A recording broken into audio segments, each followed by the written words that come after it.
Now, folks, here's something else I got a problem with. The 10 Commandments. Here's my problem. Why are there 10? You don't need 10. I think the list of commandments was deliberately and artificially inflated to get it up to 10. It's a padded list. Here's what they did.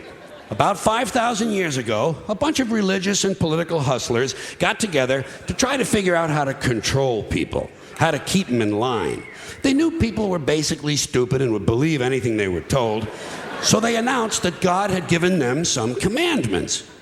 Up on a mountain, when no one was around, God had given them the 10 Commandments. But let me ask you this. When they were sitting around making this shit up, why did they pick 10? Why 10? Why not 9 or 11? I'll tell you why. Because 10 sounds official. 10 sounds important. They knew if it was 11, people wouldn't take it seriously. So what, are you kidding me? The 11 Commandments? Get the fuck out of here. But 10 sounds important. 10 is the basis for the decimal system. It's a decade. It's a psychologically satisfying number. The top 10, the 10 most wanted, the 10 best dressed. So having 10 commandments was really a marketing decision. And to me, it's clearly a bullshit list. It's a political document artificially inflated to sell better. I'm going to show you how you could reduce the number of commandments and come up with a list that's a little more workable and logical. We're going to start with the first 3, and I'll use the Roman Catholic version because those are the ones I was taught as a little boy. I am the Lord thy God. Thou shalt not have strange gods before me.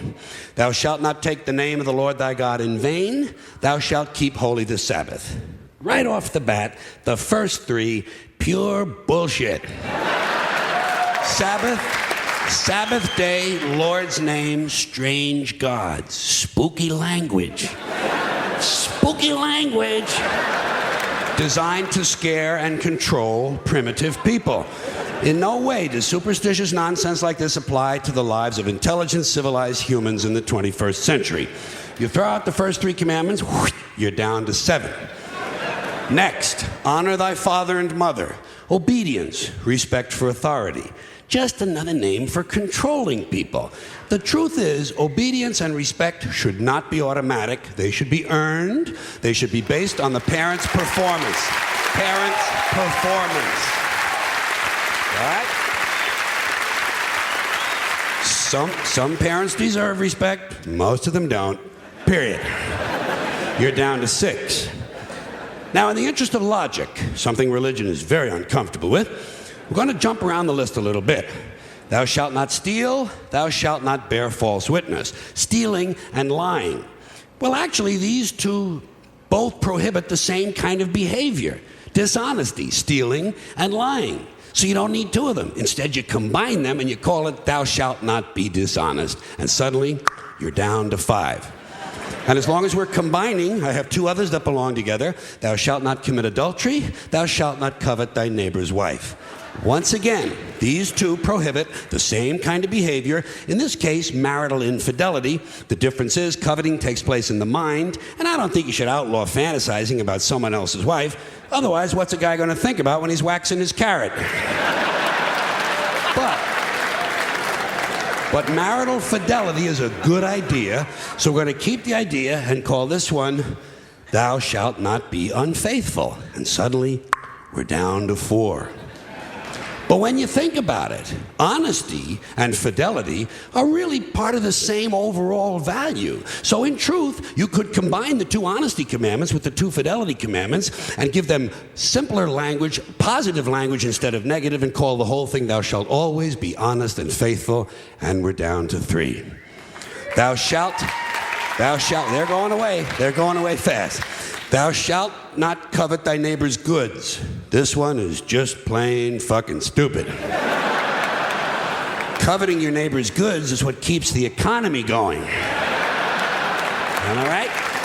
Your neighbor gets a vibrator that plays "Oh Come All Ye Faithful." You want to get one too. Coveting creates jobs. Leave it alone.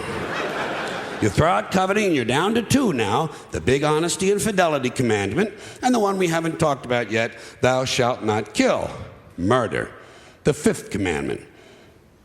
But when you think about it, When you think about it, religion has never really had a big problem with murder.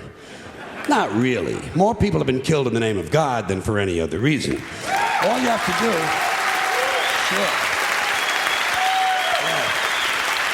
Yeah. All you have to do is look at Northern Ireland, the Middle East, Kashmir, the Inquisition, the Crusades, and the World Trade Center to see how seriously the religious folks take thou shalt not kill. The more devout they are, the more they see murder as being negotiable. It's negotiable. You know? It depends. It depends.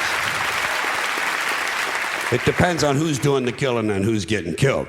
So, with all of this in mind, I leave you with my revised list of the 2 commandments. Thou shalt always be honest and faithful to the provider of thy nookie. And thou shalt try real hard not to kill anyone, unless, of course, they pray to a different invisible man from the one you pray to. 2 is all you need. Moses could have carried him down the hill in his fucking pocket. And if they had a list like that, I wouldn't mind those folks in Alabama putting it up on the courthouse wall. As long as they included one additional commandment, thou shalt keep thy religion to thyself.